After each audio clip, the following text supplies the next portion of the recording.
At first glance, this looks like an insect assembled from spare parts. It has the spiked claws of a praying mantis, the warning colors of a wasp, and the eyes of an apex predator. But this heavily armed chimera starts life as something much different, a microscopic larva on the forest floor, entirely soft and completely defenseless. Without any way to hunt, its survival depends on a single ambush. It has to leap onto a heavy, pregnant spider and wedge itself between the armor plates of the abdomen, hiding where the host's legs can't reach. At this stage of the food chain, survival doesn't rely on strength. It relies on the total abandonment of independence in favor of parasitic infiltration. The larva remains a hidden passenger for days, waiting for the mother spider to weave her silk egg sac. Just before she finishes, the larva slips inside the silk to access a packed chamber of fluid-rich eggs.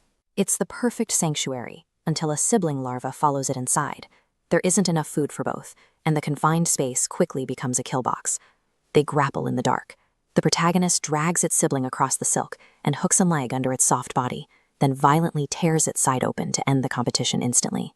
The victor gorges on the remaining spider eggs until its gut swells, eventually sealing itself in a cocoon for a multi-week transformation. This is the mantidfly's first victory. It isn't one against a predator, but against its own kin, demonstrating a life cycle that demands absolute, unsentimental ruthlessness. 5 weeks later, the adult emerges, finally equipped with wings, sharp vision, and those iconic spiked claws. It is ready to take its place in a highly contested forest. But having the tools of a predator doesn't make you a master. This chart compares a mantidfly's claw strike speed against a moth's much higher escape velocity. These hunting failures cost energy, leaving the insect starving and burning out its reserves. To avoid death, the mantidfly must pivot to a different behavioral strategy, kleptoparasitism, or stealing food from other hunters. Instead of chasing, the mantidfly lands beneath a spider's web. It carefully extracts a trapped fly without snapping the silk or alerting the host spider. Evolution provides the physical weapons, but survival depends on the ability to shift strategies when those weapons prove insufficient. These new hunting grounds are crowded. The best webs are aggressively patrolled by older, larger mantidflies who have already learned the art of the steal. When our mantidfly arrives at a web, she is ambushed by a larger female. They clash instantly over a stolen fly, tumbling off the branch. The rival is stronger.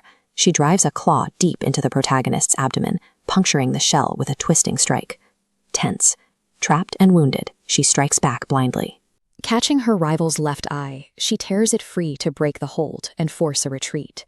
In this ecosystem, resources aren't just found, they are held through a willingness to inflict and endure permanent physical damage. Despite her injuries, the protagonist continues her mission. She locates a sperm packet left on a leaf and perfectly positions her body to absorb it. She climbs a tree and begins laying. Each egg is pressed into the bark with instinctual precision, ensuring the exact spacing required for the next generation to hatch. As she works, a real wasp flies in to investigate. The mantidfly holds her nerve, staying motionless to let her mimicry trick the lethal threat. Through a sequence of successful thefts, deception, and desperate combat, she has completed her biological mission, leaving behind hundreds of eggs to replace her.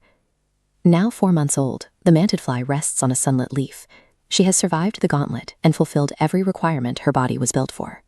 But the wild forest is never safe. A massive orange hornet, too large to be fooled by mimicry, slams into her chest and drives a stinger deep between her plates. The injected venom works instantly. She is paralyzed and dies in the exact defensive posture that once kept her alive. The camera shifts away from the dead adult and moves up to the branch she guarded, where the bark is dotted with the shapes of the eggs she laid. Nature doesn't reward survival with a peaceful end.